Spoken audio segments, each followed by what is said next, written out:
Mobile की screen बच्चों के हाथ में है। पढ़ाई से लेकर मनोरंजन तक सब कुछ अब एक क्लिक की दूरी पर है। लेकिन सवाल यह है कि क्या ये डिजिटल दुनिया बच्चों के विकास में मदद कर रही है या फिर धीरे धीरे इनके बचपन को प्रभावित भी कर रही है। आज सोशल मीडिया बच्चों और किशोरों की जिंदगी का एक बेहद अहम हिस्सा बन चुका है। Reels, short videos, online games और लगातार आने वाले नोटिफिकेशंस बच्चों का स्क्रीन टाइम तेजी से बढ़ा रहे हैं। तो आखिर कितना स्क्रीन टाइम सही है? सोशल मीडिया बच्चों को कैसे प्रभावित करता है? इन्हीं सवालों के जवाब जानने की कोशिश की है कंटेंट क्रिएटर पलक विज ने अपने पॉडकास्ट में डॉक्टर मीना तिवारी से, जो कि रेडिएशन ऑन्कोलॉजिस्ट है। Dr. Meena Mishra. She is a radiation oncologist and a professional mental health advocate. She is the chairperson of Brain Behavior Research Foundation of India. Hello, ma'am. Hello. तो ma'am, जैसे कि social media हम सबकी life का एक बहुत necessary part बन गया है, तो इसके ओवर यूजेज से हमारे हेल्थ पर क्या इफेक्ट पड़ सकता है? किसने कहा कि ये नेसेसरी है, बताइए आप। ये शुरू तो हुआ था इस मकसद से, जैसे फेसबुक जब पहले आया था वो इस मकसद से शुरू हुआ था कि आप अपने फ्रेंड्स के इन टच रह सकते हैं, कनेक्ट कर सकते हैं। पर उसको हमने धीरे धीरे करके अपने जिंदगी का हिस्सा बना लिया। तो क्या हम ये कह सकते हैं कि जैसे खाना है, पानी है, वैसे ही सोशल मीडिया भी है? बट सैडली ये आज हो गया है, ये स्थिति आ गई है।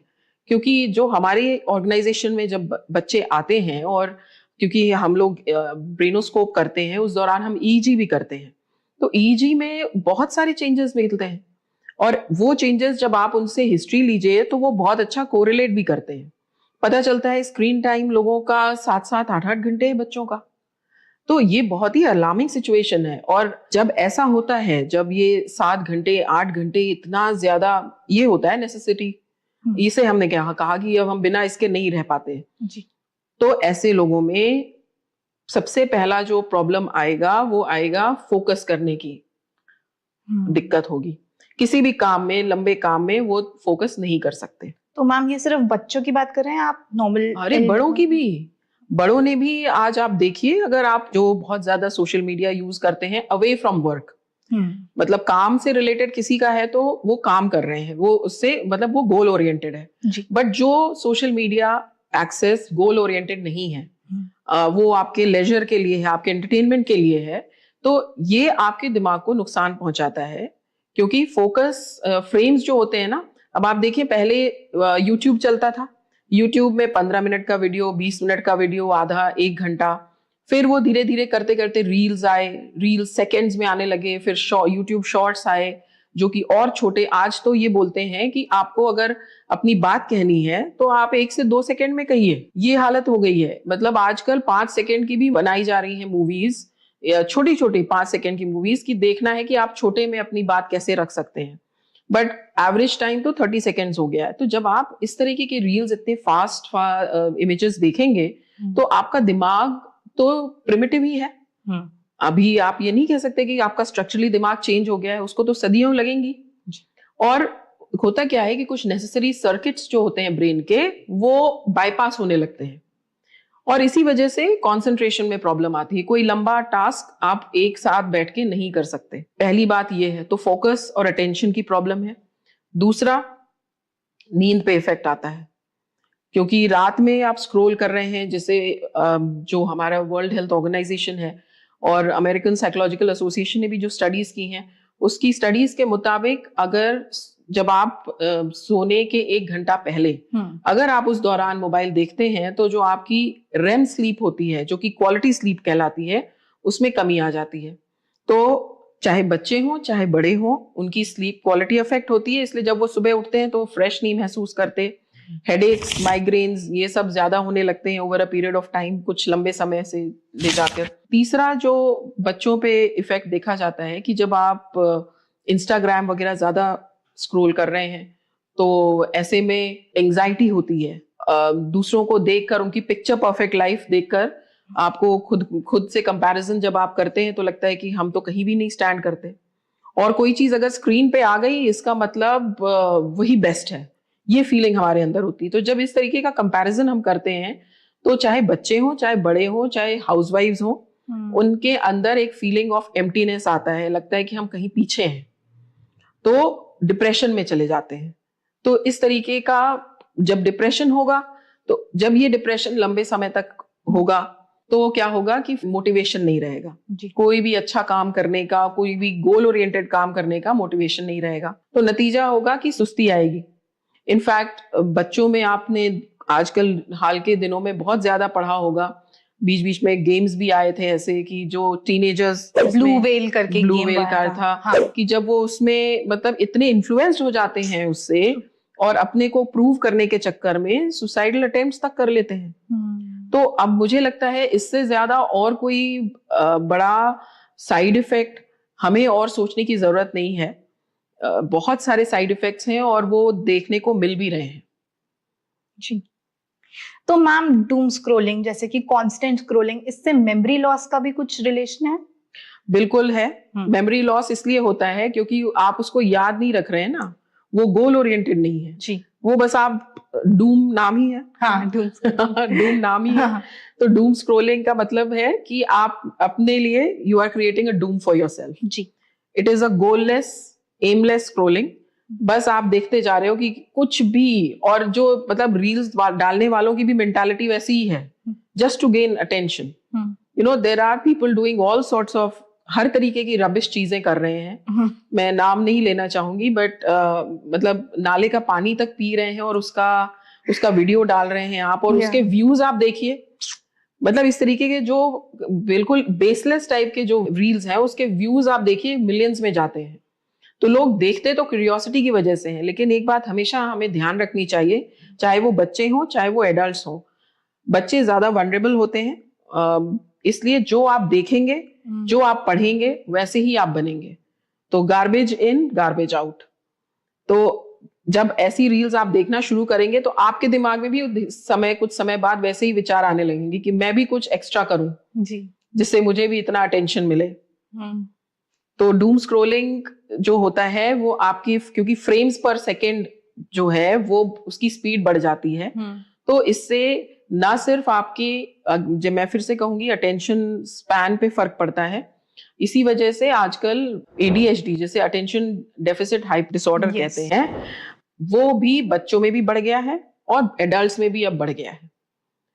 तो आपने सही कहा, नाम बहुत परफेक्ट है, doom scrolling. It's a doom for you, so we have to avoid it at any cost. Ma'am जैसे कि अभी आपने कहा कि लोग कुछ भी कर रहे हैं वायरल होने के लिए, हमने कुछ टाइम पहले आई थिंक कोविड के आसपास एक न्यूज पढ़ी थी जिसके अंदर एक यूट्यूबर थे, उन्होंने डॉग को लिया था, उसको बलून से बांधा था एंड उनको उड़ाने का कोशिश किया था, एंड उसके बाद वो अरेस्ट भी हुए थे।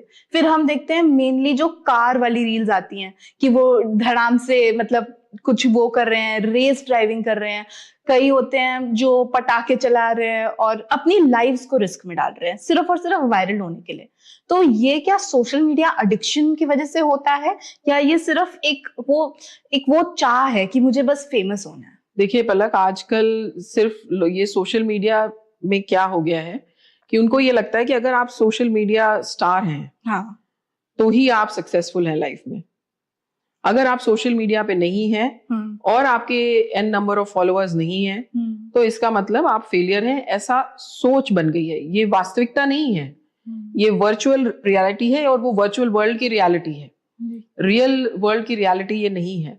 बट अनफॉर्चुनेटली चूंकि इसमें गाइडेंस नहीं है और हम सब ये ऐसा कुआं है कि दलदल है कि धंसते चले जा रहे हैं, इसलिए लोगों को ये लगने लगा है कि अगर हम ऐसा करेंगे, हम कुछ भी डिफरेंट करेंगे, तो भले उससे अब जान कितनी जाती है वही। हाँ, अभी आप देखेंगे कि लोग बीच धार में एडवेंचरस स्पॉट्स पे जाते हैं और वहां से गिर जाते हैं, पैर फिसल जाता है जी, अपनी जान खो देते हैं। इनफैक्ट एक तो बीच में आया था कि महाराष्ट्र में कहीं पे पूरी की पूरी फैमिली फोटो खिंचाने के चक्कर में पूरी फैमिली बह गई जी। बिल्कुल। तो ये तो सुसाइडल है ना, यही डूम है। ये हमें किसी और दुश्मन की जरूरत नहीं है, हम अपना दुश्मन अपने साथ में लेके चल रहे हैं। क्या आप कह रही हैं फोन हमारा दुश्मन है? हाँ, हमने उसे अपना दुश्मन बना लिया है। वो है तो बहुत काम की चीज, it's a very good servant, but हमने उसको अपने सर पे बिठा लिया है। हमने उसे अपने दिमाग में इतनी बड़ी जगह दे दी है कि बाकी किसी और चीज के लिए जगह ही नहीं बची है। तो मैम अब इसको थोड़ा और डिस्कस करते हैं डिटेल में। तो इसके प्रोज और कॉन्स क्या हैं आपके अकॉर्डिंग, फोन के, सोशल मीडिया के? देखिए, प्रोज अगर हम स्ट्रिक्टली फॉलो करें तो प्रोज बहुत सारे हैं। हमें ये पता होना चाहिए हम क्या देख रहे हैं। जैसे मैंने कहा कि बच्चों के लिए विशेषतः ये जरूरी है कि ये डिसाइड रहना चाहिए कि उन्हें क्या देखना है, उसको देखने से उनको क्या बेनिफिट होने वाला है, क्योंकि उनका दिमाग अभी ग्रो कर रहा है, ग्रोइंग स्टेज में है। और अगर हम गलत इंफॉर्मेशन उन्हें दे रहे हैं और फालतू की इंफॉर्मेशन दे रहे हैं तो उनके दिमाग में ये पिक्चर बन जाती है कि यही नॉर्मल है। तो हमने उनका नॉर्मल ही बदल दिया। बिल्कुल। जब हमने उनका नॉर्मल बदल दिया तो हम ये कैसे एक्सपेक्ट कर सकते हैं कि वो बड़े होके नॉर्मल हेल्दी एडल्ट्स बनेंगे जो कि रियल वर्ल्ड को चैलेंज करेंगे या रियल वर्ल्ड चैलेंजेस को फेस कर पाएंगे? बिकॉज एज पेरेंट्स हमने उनका नॉर्मल चेंज कर दिया है। तो प्रोज, जब बच्चों को हम ये बता देंगे कि एजुकेशनल है, कहीं उनकी ग्रोथ है, जैसे गेम्स पूरी तरह से हार्मफुल नहीं है। कुछ गेम्स ऐसे हैं जिनको खेलने पे बच्चों का नॉलेज भी बढ़ता है, उनकी थिंकिंग पावर, जो स्पीड होती है वो बढ़ती है। मैथमेटिकल गेम्स हैं तो मैथमेटिकल एबिलिटी बढ़ती है। तो और कोई जेन्युइन वेबसाइट्स हैं जहाँ पे जनरल नॉलेज मिल रही है, चीजों के को अच्छे से एक्सप्लेन किया जा रहा है। ऑडियो विजुअल, कुछ लोगों का ये पावर होता है कि उन्हें अगर ऑडियो विजुअल तरीके से समझाएं तो ज्यादा समझ में आता है। तो ऐसे बच्चों के लिए तो ये ऑडियो विजुअल माध्यम बहुत अच्छा है, बट वो जेन्युइन वेबसाइट्स होनी चाहिए, जेन्युइन चैनल्स होने चाहिए। ये मॉनिटर करना बहुत जरूरी है। तो ज्ञानवर्धक है। अब कॉन्स क्या है? कॉन्स वही है जब हर चीज की अति हो जाए, जब हमें पता ही नहीं है कि हम बच्चों को क्या दिखा रहे हैं, कितने समय के लिए दिखा रहे हैं, और हमने फोन को बच्चे को दे दिया। अब दे देने के बाद बिल्कुल भी हमारे पास कोई चेक नहीं रह जाता। बच्चे तो पासवर्ड भी लगा लेते हैं, पेरेंट्स उसको एक्सेस ही नहीं कर पाते। तो जब आप अनचेक देंगे, अनरेगुलेटेड देंगे, तो वही सारी जो भी हमने अभी पहले डिस्कस किया था, कॉन्स यही है कि उनको एंजाइटी, डिप्रेशन, लड़कियों में बॉडी इमेज इश्यूज बहुत बड़ा प्रॉब्लम है। स्पेशली इंस्टाग्राम पे जा जाके वो फ्रीक्वेंटली देखती हैं तो बॉडी इमेज इश्यूज बहुत ज्यादा है, इसीलिए सुसाइड अटेम्प्ट्स भी लड़कियों में ज्यादा होते हैं। सुसाइड अटेम्प्ट्स ज्यादा हैं, सक्सेसफुल अटेम्प्ट्स मेल्स में ज्यादा हैं अकॉर्डिंग टू रिसर्च। जो हम एडल्ट्स की अगर बात करें तो एडल्ट्स का जब हम एमलेस स्क्रोलिंग करेंगे, अगर अच्छा प्रोज पे अगर हम आते हैं तो प्रोज यही है कि ये आपका बहुत अच्छा सर्वेंट हो सकता है, मीडियम बन सकता है, मीडियम बहुत अच्छा बन सकता है। आप अपने बिजी शेड्यूल में आप अपने फ्रेंड्स के साथ टच में रह सकते हैं। कितने तो आपके कॉलेज के फ्रेंड्स हैं जो आप सोशल मीडिया के वजह से आज भी उनके टच में हैं, जो पहले नहीं हो पाता था, क्योंकि पहले हमें फिजिकली जाना पड़ता था, फोन नंबर्स मिलना मुश्किल होता था, बट अब बहुत आसान हो गया है। तो एक कम्युनिटी बिल्डअप और कम्युनिटी फीलिंग के लिए तो ये बहुत अच्छा है। दूसरा ये है कि कुछ ऐसे टूल्स हैं जिससे कि काम काज आपका आसान हो सकता है। हाउसवाइफ्स के लिए there are so many cooking channels जिसमें से आपको नई रेसिपीज मिल सकती हैं। अगर कुकिंग आपकी हॉबी है, कोई भी हॉबीज हैं, उसके बारे में नॉलेज के मामले में बहुत डाइवर्स है और बहुत अच्छा है। एंटरटेनमेंट के लिए भी अगर आप हेल्दी एंटरटेनमेंट चूज करें तो वो बहुत अच्छा है, क्योंकि वो आपके साथ ही है, आपको कहीं जाके स्पेशली बैठना नहीं है। जी। तो मैम इसका कुछ ऑल्टरनेटिव्स बता सकती हैं आप? क्योंकि अगर हम एक रियल वर्ल्ड सिनेरियो में चले, दोनों पेरेंट्स वर्किंग हैं, इनके पास टाइम ही नहीं है, वो अपना ऑफिस भी देख रहे हैं, जो मदर है वो घर भी देख रही हैं, और अब वो क्या करें उस बच्चे के लिए जिसको वो टाइम ही नहीं दे पा रही है? उनको लगता है कि चलो फोन ले लेगा, मेरा भी थोड़ा हो जाएगा, मैं भी अपना काम कर लूंगी, ऑफिस का कर लूंगी। तो इसके लिए कुछ टिप्स हैं आपके पास देने के लिए? देखिए पलक, ये बहुत डिफिकल्ट सिनेरियो, मैं नहीं कहती कि ये बहुत आसान है, स्पेशली क्योंकि अब दोनों पेरेंट्स वर्किंग हैं फॉर वेरियस रीजंस। थोड़ा सा फीमेल्स भी अब पढ़ने लिखने में, एम्बिशियस होने में पीछे नहीं है मेल से, तो उन्हें भी लगता है कि हम क्यों अपना करियर गिव अप करें। लेकिन मुझे याद आता है मेरे जो बॉस थे नानावटी हॉस्पिटल में, डॉक्टर नागराज विलगोल, जब भी शादी की बात होती थी वो ये कहते थे कि तुम अपने हस्बैंड वाइफ आपस में लड़ लो, भिड़ लो, एक दूसरे का कत्ल भी कर दो, लेकिन once you bring the child into this world, तो वो चाइल्ड तुम दोनों की रिस्पॉन्सिबिलिटी है, और उसके लिए फिर आपको सब कुछ करना होगा। तो ये बहुत बड़ा जो वाक्य था, मुझे शायद उस समय उतना समझ में नहीं आया जितना जब मैं खुद इस फेज से गुजरी हूं तो समझ में आया है। इसका ये मतलब है कि थोड़ा कष्ट तो करना पड़ेगा, और बारी बारी से करना पड़ेगा। यहाँ पे मेन एंड विमेन दोनों को इक्वली टाइम देना होगा बच्चे को। कभी फीमेल अपने ऑफिस वर्क की वजह से बहुत बिजी होती है, उसको घर का भी काम देखना होता है, तो men folk have to take over